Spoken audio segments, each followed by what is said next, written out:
Hi, my name is Frank Ramos, and today we'll be talking about personal strategic planning. We're going to be discussing how you can perform and create your own personal strategic plan for 2021.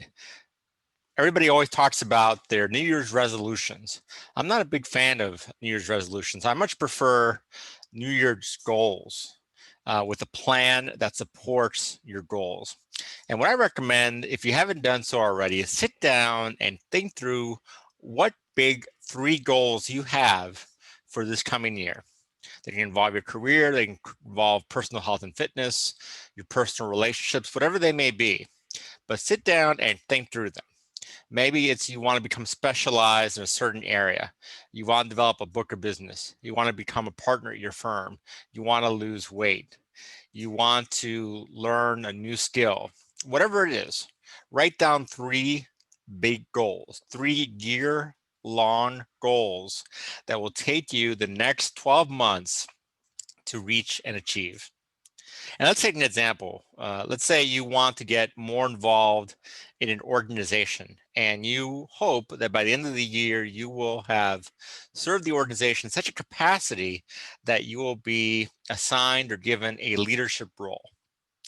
And that is your end of the year goal. You're joining organization X, and by 12/31/2021, you want to be a committee chair or a vice chair, or maybe even land on the board, depending on whatever role in the organization you're pursuing. So you start that as the end goal. And then you look and you decide, well, what are the specific tasks I need to perform between now and then to get there? Now, things are going to change, situations change, life changes, but it's as best as you can, write down all the individual tasks you think you need to perform to get from here to there, to get from the starting point to the finish line, to get from where you are now in the organization to a leadership role in the organization. It may be that you need to write one or more articles or edit a newsletter, sponsor an event or market an event, bring in new members in your membership drive, or a whole host of other things. But sit down and think through what specific activities or action steps you need to take in order to lay the foundation so that by the end of the year, you are in a position to assume a leadership role in that organization. And then write all those individual tasks down and look at them and look at which ones reasonably you can perform and how long it will take and in what order you should perform them in. And then write them down in terms of when to perform them and how much time you need to take to perform them and so forth. What I suggest you do is you buy a calendar such as this. This is my 2021 calendar, or you can do it on your phone or on your computer. And what you do in the beginning of the book and at the end of the book or the calendar, you write down what your three big goals are. I wrote a few more goals, but I recommend that you kind of stick to three big ones. And then what you do is that you, in the process of the calendar, write down weekly tasks or sub goals to reach or achieve. Let's assume that, again, going back to the example of leading an organization, and you feel that you need to do 8 to 10 things over the coming year to lay the foundation to achieve that recognition necessary to get to the next level of the organization. So maybe you decide to do one event or one task a month, and you break that task down into weekly tasks so that at the end of each month, you've achieved something on behalf of the organization that will then lay the foundation to raise or achieve the next step in getting to that organization. And then you have it in your book. You have it in your diary right here. You go through it, in the first week in January, you know what to do, the second week in January to do. And it's kind of a to-do list, what it is. I don't use my calendar, by the way, or this calendar as a calendar in the sense that I don't actually write things down for upcoming events or appointments. I use that basically as a goals document. I write down my long-term goals, break them down into monthly and then weekly goals, and then pursue daily and weekly tasks to achieve what I want to achieve.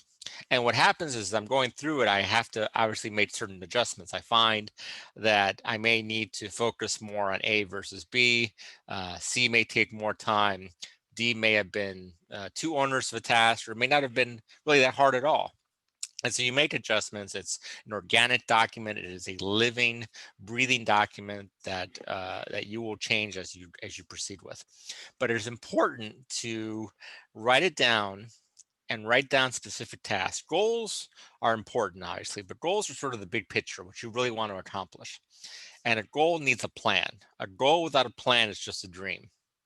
So the plan is the step-by-step action points you need to take to achieve that goal or goals.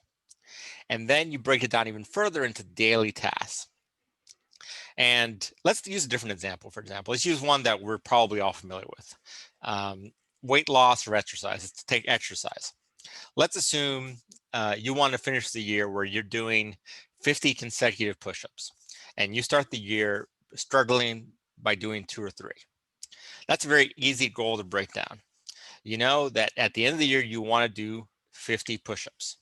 And so a way to break it down is that by each month, you want to increase your total by 5. That'll actually get you to 60 push-ups by the end of the year. And basically, that's about a push-up a week. If that first week, if you can do 1 push-up, you're on goal. If on the next week you can do 2 push-ups, you're on goal. In fact, actually, if you increase your daily push-up intake by 1, you will finish the year with 52 push-ups that you can be able to do consecutively. That's really a simple way of doing it. Let's take writing a book, for example. Let's say you want to write a book, they average between 60 and 80,000 words. And you sit down and you ask yourself, well, I want to write a book. How do I divvy this up over the year? Maybe the first month you spend thinking about the idea and writing a table of contents. Maybe the second month you write an outline, sort of spelling out and filling in the details of your table of contents. And then from month 3 through 8, you write X number of words a day, and you break down the number of words you want to write over the 6 months or so. And you stick to that word count every day. Maybe you do it Monday through Friday, maybe you do it every day. Obviously, the more days of the week that you're going to write, the fewer words per day you have to write. This is very basic math. And then at the end of the 8th month, you have your first draft. And then you give yourself 2 months to edit it. And then maybe give yourself another month after that to edit it again, and you're done. You've written a book in a year. So it sort of goes to the old saying, how do you eat an elephant? You do it by taking it a bite at a time. 1,000 miles starts with 1 step, sort of. And so that's not this dissimilar. I think what happens with most people, it really happens with me, is that when you give yourself a very audacious goal, a big goal to achieve, it's very easily be overwhelmed. And no matter what the goal you have, you can come up with a plan to get from here to there. And you can break down that plan into easy, discrete, and measurable action steps that you can do on a daily basis. So that if you stick with the plan and you stick with your tasks and day in, day out, week in, week out, month in, month out, you will achieve your goals for 2021. That's really the goal of strategic planning, for personal strategic planning. It's not all that different from strategic planning that organizations or corporations or law firms do. They sit down, they come up with some long-term plans or goals. They decide, well, we want to, let's say, increase our revenue by 10%. We want to increase our firm size by 10%. We want to bring in 5 new clients. We want to bring in a new practice field. We want to become experts in a given area.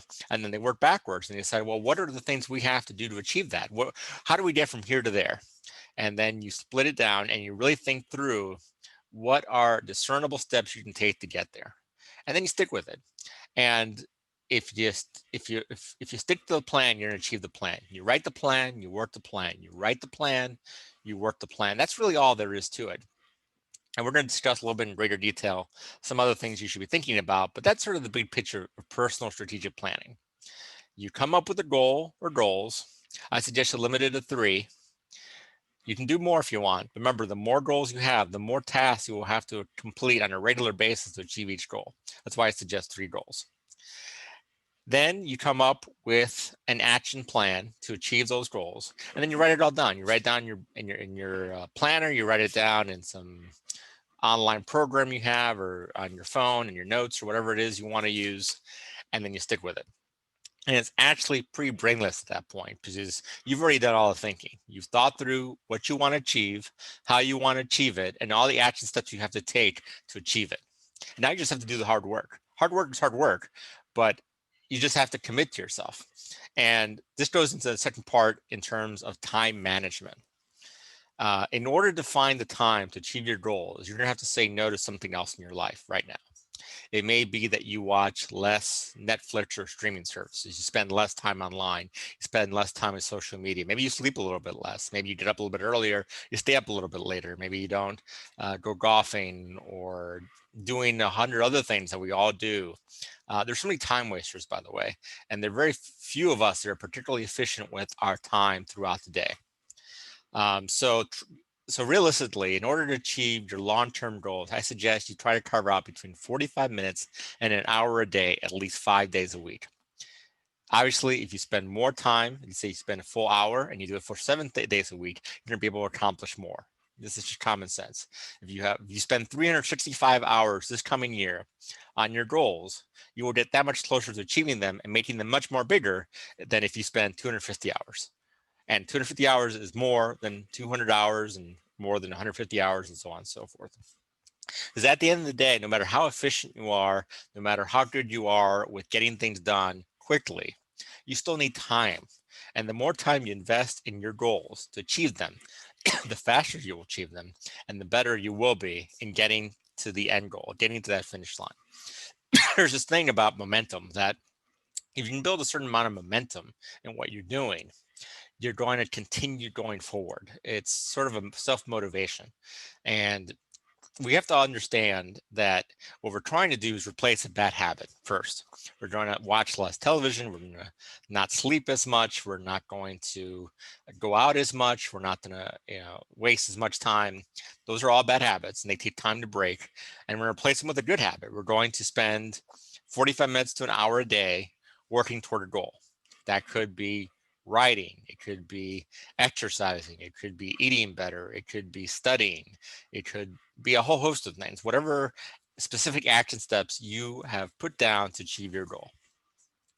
And so it generally takes about 3 weeks to break a bad habit and takes about 3 weeks to create a new habit. Because you have to constantly be reminding yourself not to, for example, if you want to eat better, not to eat the foods that you enjoy eating. And instead of eating that pastry you want to eat that's in the refrigerator, you're going to eat a banana or a grapefruit or whatever it might be. Instead of sleeping in on Saturday, you're going to get up early and go for a run. Instead of binging Netflix, you're going to sit in front of the computer and work on that novel you've been talking about for the last decade or longer. So you replace a bad habit with a good habit. It generally takes about 3 weeks to get rid of a bad habit. You have to be very conscious, very dedicated, and not let the bad habit kind of take you over again. And generally within that same period of time, it takes 3 weeks to build a new habit. Now, what the positive thing about all this is that once you've made a habit part of your ecosystem, part of the way you act and behave and interact and do what you do on a given day, it gets a lot easier. Uh, you know, Exercise, for example, that first week, second, third week, it's tough. Not to say that exercise ever gets easy, but you get accustomed to it. And so by that third week, uh, you're in a certain zone. You've found the time, you've set time aside, you've become acclimated, your body's become acclimated to exercising. And from somebody who has gone through cycles in his life where he's exercised every day, month in and year out, to cycles where he hasn't exercised for years, I know what that's like. I know what it is to transition from one step to the next, to give up bad habits for good ones. But if you can commit to 3 weeks, that is a good amount of time to be able to achieve what you want to accomplish. And so that is sort of the overall structure of what we want to do in terms of what we're doing. So you replace the bad habit with the good habit, you stick and you work your plan every day, you do your daily tasks, and that keeps you focused on what you want to accomplish. So what are some of the things we can talk about? Whether you're a young lawyer, more experienced lawyer, or those are geared toward younger lawyers. Let's say you want to become an expert in a certain field or certain specialty area. Let's say you want to do cybersecurity, for example, and I picked that as a very discrete topic area. And you say to yourself, it is now January, by the end of the year, I want to become a subject matter expert in that area. I want to become familiar with and knowledgeable and really have my arms wrapped around that area so that if a case like that comes across my desk, I can handle it. And so what would that entail? Well, that would entail possibly attending certain CLE. It could entail reading books, magazines, or articles on the topic. It could mean following thought leaders on social media who regularly publish on the topic, perhaps joining one or more voluntary bar associations that have cyber security committees or subcommittees that you join and get involved with. Could mean attending a conference. These days, most of the conferences are virtual, but nonetheless, attending one or more conferences. It could mean finding a mentor in that area, either at your firm, perhaps at another firm that can take you under his or her wing and really kind of explain and give you some information. Those are a host of things. And so you write them all down. You write them down on a yellow pad, you write them down in an email, on your notes app. And then you say to yourself, okay, well, which of these things am I going to do? I'm going to do all of them, or do some of them, or do a lot of some of them, a little bit of other ones. And then you break that up over the year. If it's CLE, maybe you think I need to have 20 CLE over this coming year. So I think that's going to be a good number for me to achieve for me to better understand this area. If it's books, you do some research online, you see what books are in the area, what they cost, and obviously it's a personal investment on your part, which ones are worth buying and how long it will take. Maybe there are, let's say, 2 leading treatises on cybersecurity, and there's 3 or 4 other books that generally talk about it. And of all those books, you think you need to buy 4 of them. Collectively, it's 1,500 pages you want to read. And so you say to yourself, well, I'm going to read 150 pages a month or so, and by that, and so I'll be done reading these books by the end of the year. And it's kind of so you take every task like that. You find a way to take everything you want to do, and you break it down so that 1,500 pages isn't overwhelming. It may be only reading 10 pages a day. See, reading 10 pages a day isn't that bad. Reading 1,500 pages seems like a lot. Doing 1 hour of CLE a week, listening to it in your car, driving back and forth from work isn't that bad. Attending 20, 30 CLE sounds like a lot. And again, we're eating the elephant one bite at a time. And it makes it easier. It really does. Any big project can be broken down into bite-sized pieces. And any given bite-sized piece is relatively manageable and easy to do. And so what you have to do is take something that's large and break it down into small things and then do the small things. You have to do it consistently. You have to do it every day or most every day. You have to get up and want to do it. You have to motivate yourself to do it. And again, if you're doing 3 goals and each goal may have several subparts, you may be doing several things on a given day, each of which only takes a few minutes, but collectively takes an hour or thereabouts. And that's where the consistency comes in. And that's why this manual is very important, by the way, having something like this written down. Every day, I write down the individual tasks I've accomplished for that day. And what it does is that I look at it at the end of the week and I see if I am on schedule or not, and whether the schedule I set out for myself is realistic. Because again, it's the beginning of the year. We want to do great big things. We want to get into shape. We want to do this. We want to do that. And some of the things we set out for themselves just aren't really that realistic. Not to say that any goal is too big, but maybe we want to jump into that goal a little bit too quickly, and we want to achieve it a little bit too quickly. Maybe we want to run a marathon by the end of the year instead of running a 5K by the end of the year. You have to kind of ask yourself, well, what do you really want to achieve, and what do you think you can achieve? Not to say you can't run a marathon, but maybe you can't really get to that point physically by December 31, 2021. Maybe you have to set, maybe that's a 2-year plan, and maybe a better goal would be half a marathon, and then you get to the full marathon the year following.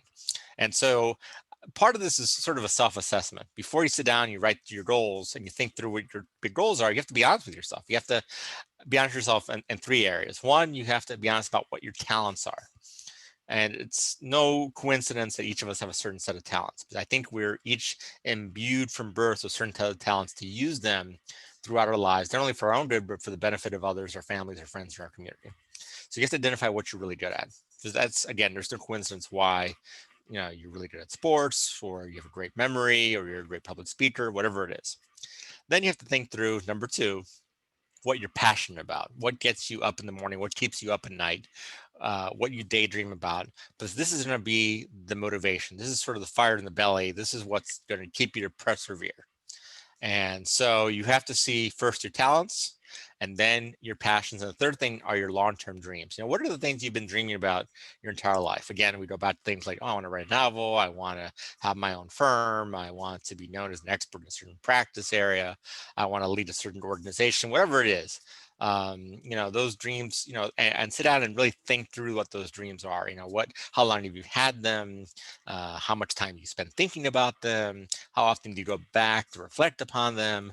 There's no coincidences about what's in the back of our mind, what's kind of keeps us up, what keeps us moving.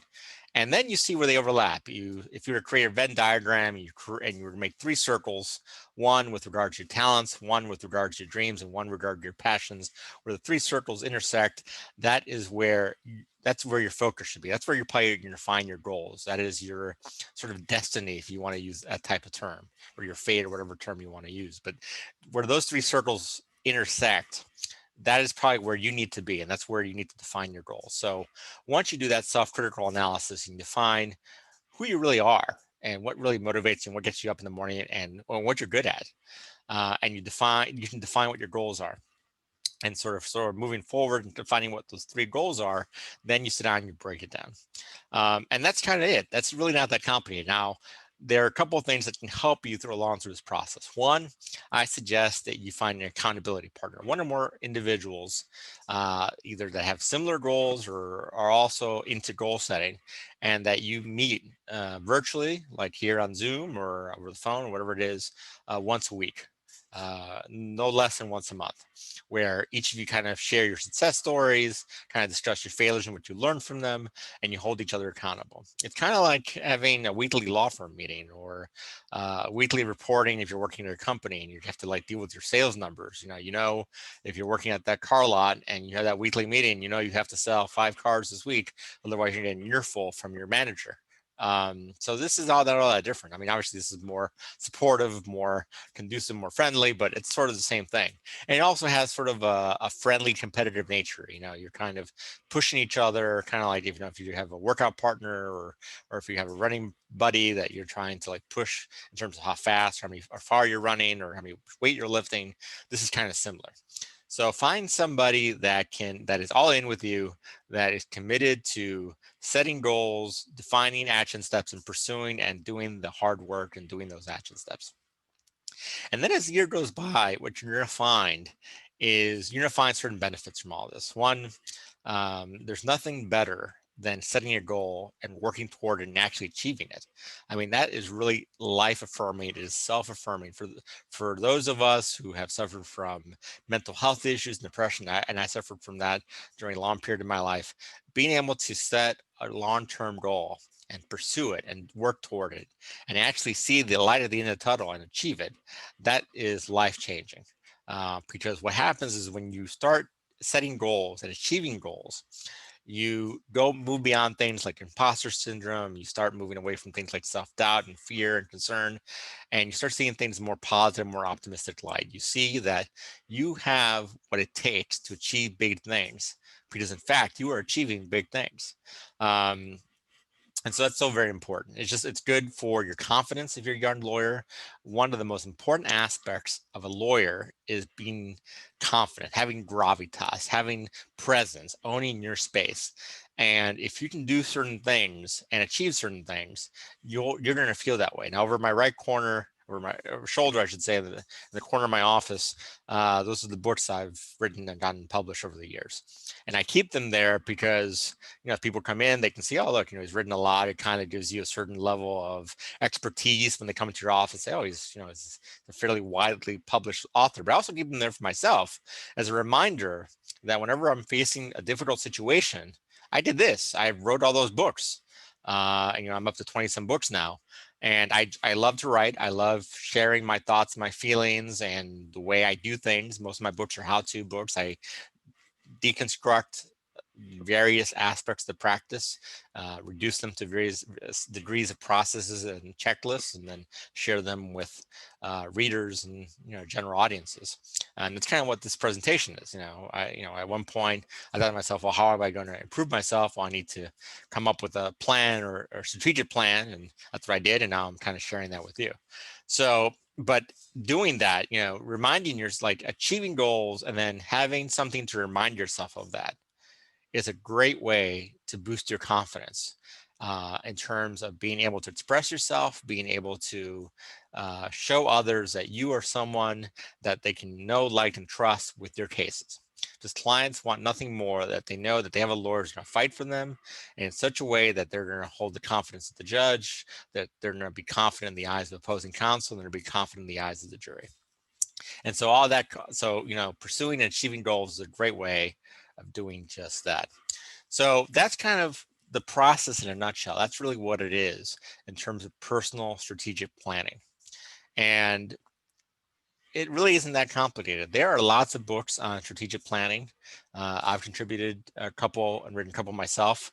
One of the books I've written is Go Motivate Yourself, and another one is Be Your Own Life Coach, both of which talk about personal strategic planning. And I've just co-written a book with John Trimble on strategic planning for law firms, and I previously co-wrote one with him on strategic planning for voluntary bar associations. And what's funny is, and I also wrote one on Be Your Own CEO, which also talks about personal strategic planning.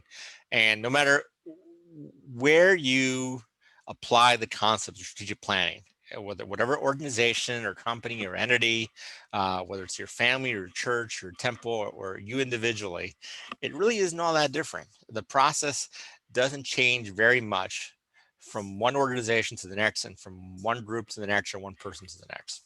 At the end of the day, you're defining what you want to accomplish.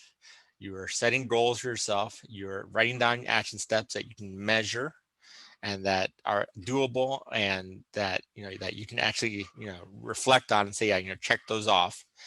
And then you do the hard work and you hold yourself accountable. And along the way, you'll find that things are going to change. There'll be some monkey wrenches along the way. There'll be some obstacles. There'll be certain things you didn't expect, surprises, emergencies, you name it. And you're going to deal with it. You're going to make adjustments as you go along. Just like, let's say you handle a case, and the beginning of most cases, I'm sure I do this, and I'm sure you do it as well, where you come up with a strategy, a theme, a theory of the case, and you kind of spell out for the client yourself what you're going to do. And this is what should happen if ideally everything plays out the way you want it to play out. But that never works that way, and things evolve, and then you make certain adjustments, and the client understands that, and you explain that to them, and you get their buy-in. But but what happens is that you never lose your eye off the prize. You see the finish line, you see where it is, you know what you want to accomplish, and you're always moving in that general direction. Maybe sometimes the line isn't always a direct line. Maybe there's a bit of a zigzag. Maybe there's some undulations going on, but you have a target. You see what you're going after, and you're pursuing it wholeheartedly. And so that's kind of what you want to do.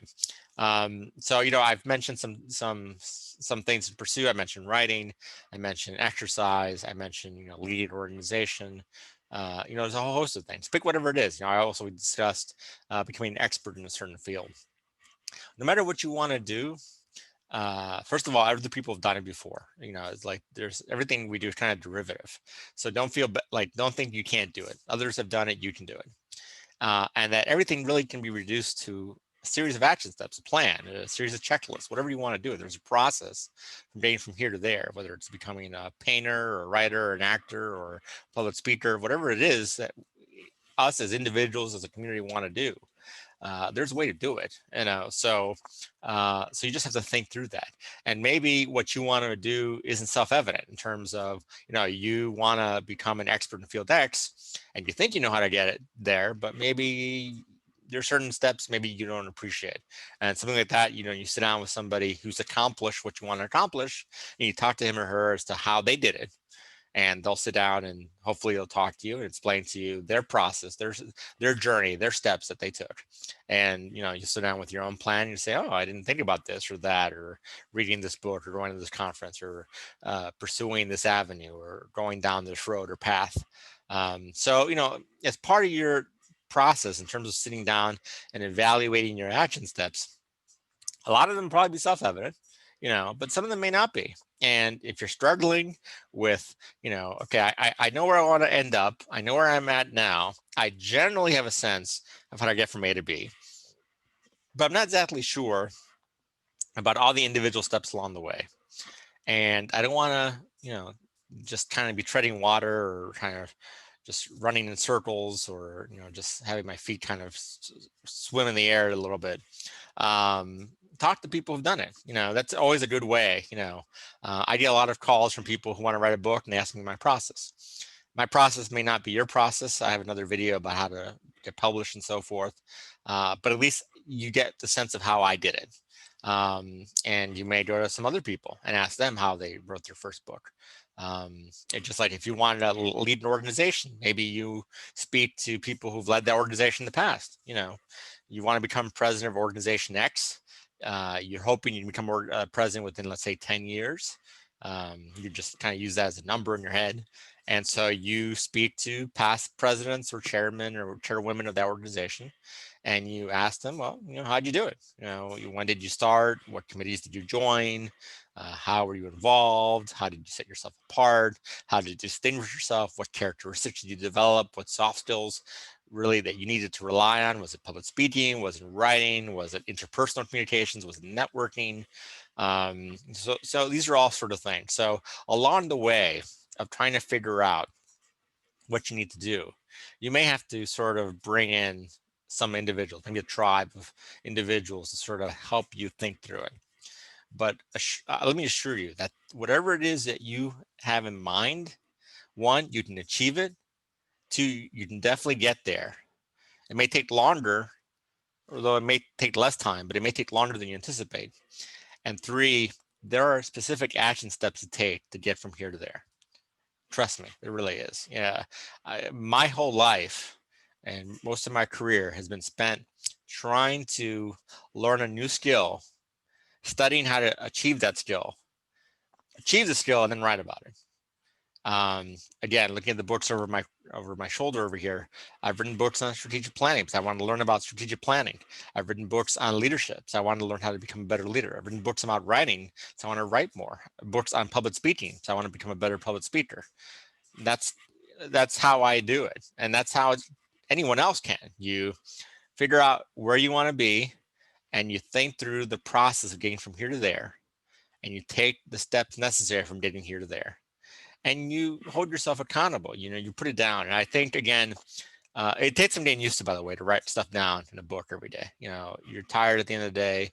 You want to write stuff down. Maybe you do write it during, as you know, as day goes. Maybe you write it first thing the following morning. But there is something very powerful about taking your individual daily tasks and accomplishments and putting them down. Because some days you're not going to want to do that. You can kind of flip to the book and say, wow, let's get back to that book you want to write. Well, I wrote 3,000 words this week. That's pretty good. I wasn't expecting that. I maybe this week you only write 1,000 words, but next week you write 4,000 words. Or, this thing about public speaking, you want to become a better public speaker. You decide to, teach a class at your local high school or your college, or maybe you teach at your Sunday school, or you go to the Rotary or whatever, or you take a class on public speaking. You join Toastmasters, and now you've given a half dozen Toastmaster speeches. You join a class on comedy improv, and suddenly you're in front of an audience and you're speaking in front of them. Whatever it is, and you go back and you look through your journal and you say to yourself, wow, a year ago, I couldn't even get in front of an audience without kind of wanting to throw up at myself. And now I'm cracking jokes. I'm speaking to the Rotarians. I am giving speeches at Toastmasters, not so bad. Are you where you want to be at the end of the year? Not yet, but you've made a lot of progress because you have taken that end game. Let's say being a distinguished public speaker, being an effective public speaker, feeling comfortable in front of an audience. And you've done the homework and thought through what you need to accomplish between now and then. And you've done the work. You've done the hard work. At the end of the day, it's doing the hard work. The planning, the thinking through, the action steps, that's all important. But I think a lot of people fail and stop at the hard work.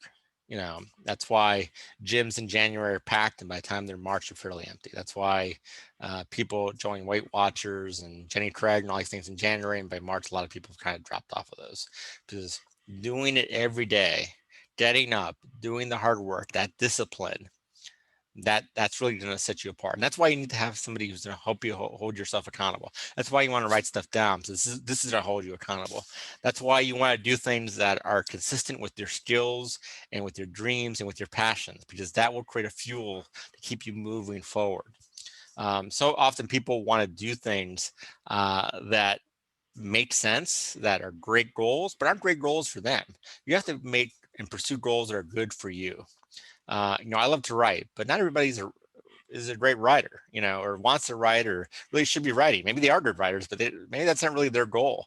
Maybe your goal is to, if you want to do like sort of a side gig, maybe you want to be a photographer, or maybe there's something else you want to do, whatever it might be.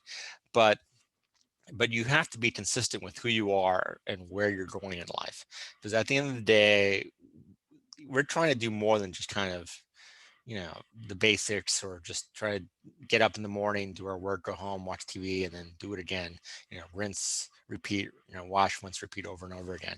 We want to accomplish bigger things. We want to do things that go beyond ourselves and beyond sort of our immediate space. We want to have a positive influence on those around us and our families and our friends or on our larger community. We want to leave a legacy. And so in order to do that, that's doing it every day, and that's doing it consistent with who you are and where you want to be. So that's it. That's strategic planning 101, personal strategic planning. Feel free to go on my website, miamimentor.com. It's miamimentor.com. And you'll find my books on personal strategic planning. They're free. Most of my books are free. I have videos similar to this there, like there that you can view, and those are also free. And you can reach me through the website if you ever want to talk to me about strategic planning or about anything else. This has been a pleasure. Thanks so much for your time today.